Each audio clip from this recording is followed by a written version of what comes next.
Hello, my name is Mr Dobbe and we've been here for 8 years.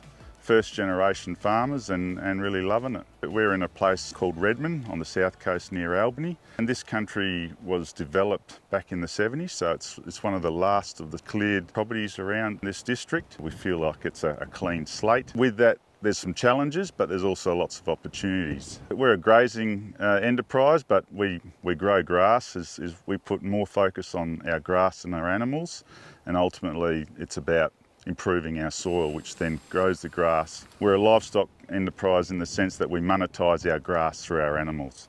This particular farm here is 200 hectares fence to fence. So our long-term opportunity, I think, is cow calf per hectare, if you wanted to look at it from that perspective. And that would be sitting above the district average. So if we're not profitable, we can't reinvest in our landscape. We can't improve our landscape. We need to be here to improve our landscape. We've learnt a lot by putting to practice a lot of the knowledge that I've gained in 25 years working in the agricultural industry, and understanding the conventional side of the industry has also helped me to grow in appreciating the more biological component of our system.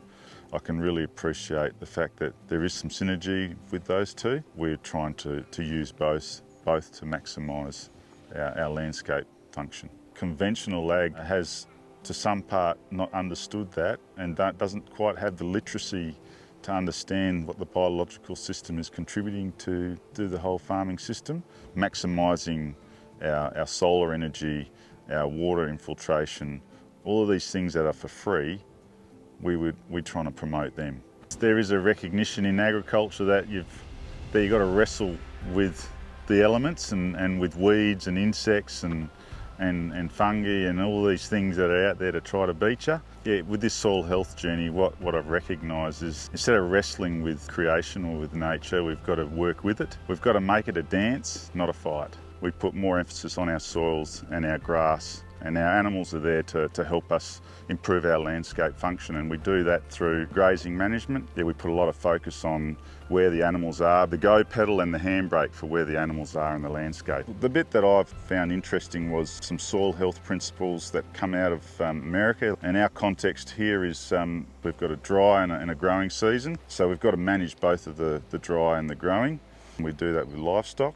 And then the second one is really about having minimal disturbance. So we don't do any cultivation here in general. Sometimes we will bring something back to ground zero, and that's to get the land sort of in a state where we've got a clean slate.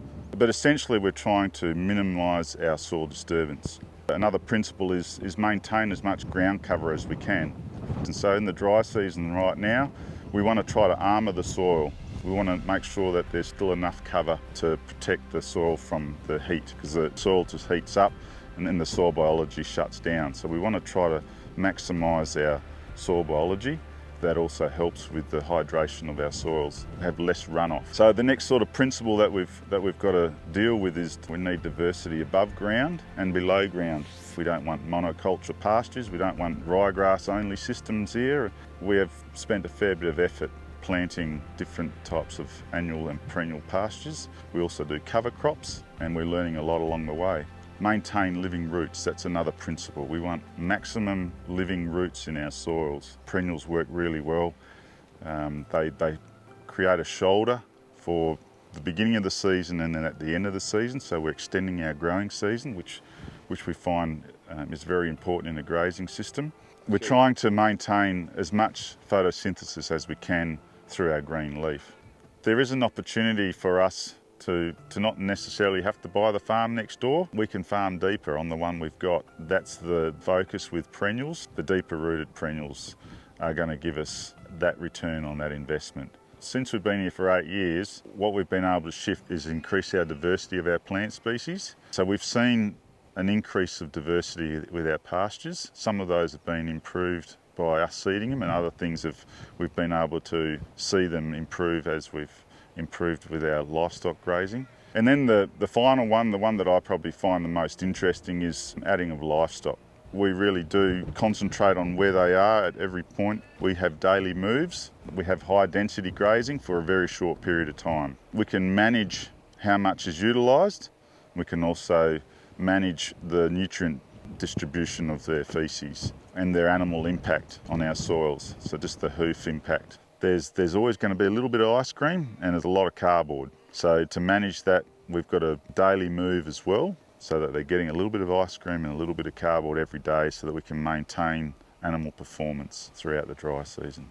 Where we're going to have the most reward for effort is if we can keep our water in our landscape. The water infiltration is key for us, and we're doing that through just managing our pasture base, so having perennials in the system, having ground cover.